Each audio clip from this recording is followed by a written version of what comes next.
Երկու հարց ունեմ, պարոն Փաշինյան, նախ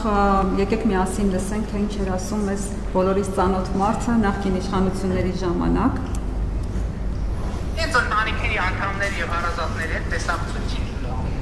ոչ մեկի հետ։ Ինչ է ասում գլխավոր դատախազը։ Ասում է տեսակցության հնարավորության պայմաններով մեղադրյալ բայց դեպքում մարդիկ չեն բարույթի իրականացման վրա որևէ մեկի նկատմամբ անձնական հաշվեհարդարի խնդիր չկա։ Այսինքն այդ մարդկանց իրանք երեխաների հետ հանդիպելու արգելքը պայմանավորված է քրեական գործի շահերով, նախաքննության վրա ապօրինի արտադրություն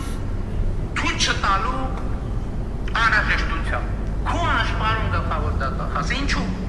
Եթե այդ մարդկանց տեսակցություն տված լինեին եւ պարզվեց որ տեսակցության ընթացքում նրանց օրինակ Ժիրան Սերֆիլյանի 11-ամյա տղան փորձում է նրան ատոմային ռումբ փոխանցել։ Հա հասկանենք, ասենք, այ ջան, դե անընդհատ իրանց մանկահասակ երեխեքը բերում են բան, զենք զինամթերք են տալիս իրանց տեսակցության ժամանակ, այս էլ փաստը ընդհատելու։ Բայց մարդկանց իրանց մանկահասակ երեխաների հետ տեսակցելուց կամ ընտանիքի անդամների հետ տեսակցելուց ուղղակի արդյոք դնելը դա հաշվեհարդար է, ուղղակի խոշտանգման մասին է, դա խոշտանգումը պարտադիր է եղողները քաշել։ Էդ էլ է խոշտանգում։ Ահա, պարոն Փաշինյան, սա ձեր խոսքերն էին նախկին իշխանության ժամանակ։ Հիմա քո անշ, պարոն Փաշինյան, ձեր իշխանության ժամանակ մենք տեսել ենք, որ գիշերազգեստով եւ հողաթափերով անգամ կնոջ են վերման ենթարկել։ Ձեր իշխանության ժամանակ ԶՊՎ տանելու ճանապարհին խոշտանգել եւ սեռական նվաստացման են ենթարկել մի երիտասարդի։ Ձեր իշխանության ժամանակ Աշոտյանին նույնպես թույլ չէին տալիս իր մանկահասակ երեխաների հետ տեսակցել, ծնունդ շնորհավորել, նույնը Չալաբյանին, հիմա էլ ոնց հասկանում ենք Արեգնազ Մանուկյանի հերթն է եւ միայն 3 է քննիչը լայաղ արել, թույլ տալ ծննդյան օրով այդ երեխային տեսակցել, երբ որ երեխան արդեն հոգեբանների աջակցության կարիք ուներ, հոգեբանների էր այցելում։ Այդ երեխաներից որևէ մեկը, պարոն Փաշինյան, զենք չի տարել իր ծնողին տեսակցելիս, իգլա զենիթահրթիռային համալիր չի տարել, ընդհանրապես տեսակցություն էր պետք։ Ինչու դուք մի անգամ ձեր գլխավոր դատախազին քուանշ չասեցիք, ասեք քուանշ տիկին գլխավոր դատախազ, այս ինչ եք անում, այս խեք խոշտանգում իմ երկրի քաղաքացիներին, ինքն էլ թող միած սրեք, եթե հնարավոր էր։ Եվ երկրորդ հարցը, դուք երբ որ վարչապետ դարձաք, մեզ ցույց տվեցիք կառավարական ամառանոցների լվացքատունը, զուգարաններն անգամ ամեն ինչ հնարավոր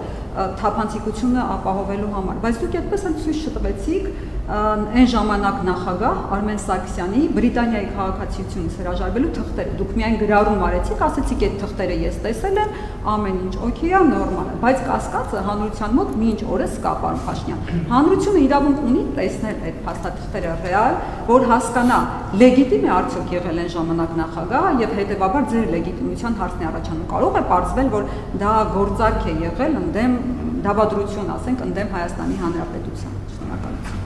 Առաջի հարցի վերաբերյալ ես երեք լրահոսում տեսել եմ այդ իրավիճակը եւ առիթ ա եղել ես դիրքորոշում եմ արտահայտել, որ ես էլ կարծում եմ, որ ոչ թե չի կարելի, եթե այդպիսի նախորդ դեպքերի մասին տեղյակ չեմ, որովհետեւ գուցե մամուլը գրել է աչքովս չինգե, բայց երեք լրահոսում տեսա եւ մեր գործընկերներն այդ ուղերձը տվել են, որ կարծում եմ, որ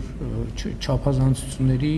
մեջ պետք չի ընկնել, այնպես որ ձեր հարցի տրամաբանությունը կիսում եմ։ Ինչ վերաբերում է երկրորդ հարցին, գիտեք, այդ թուղթը ես չեմ վերցրել, բայց այդ թուղթը ես տեսել եմ վկայի ներկայությամբ, դա տեղի է ունեցել Մարիոթ հյուրանոցում, ես այն ժամանակ վարչապետ էի, թե վարչապետ չէ։ Հա? Էի։ Ինչ? Թևան Պողոսյանի հետ ենք եղել, Թևան Պողոսյանը այն ժամանակ Արմեն Սարգսյանի խորհրդական էր, թե օգնական էր, չեմ կարող ասել։ Արմենիա Մարիոթ հյուրանոցում, սենյակում, երեքով, չեմ հիշում էլի մարդ եղել, թե չէ, ինձ ուղեկցող մարդ եղել է, թե չէ։ Նայել ենք այդ թղթերը ու դրանով ավարտվել է։ Ես պարզաբան չեմ վերցրել, քսերոքս չեմ վերցրել, բայց այդ է պատմությունը, այսինքն ես տեսել եմ դա եւ կա վկա, այո, Թևան Պողոսյանը այնտեղ ա եղել։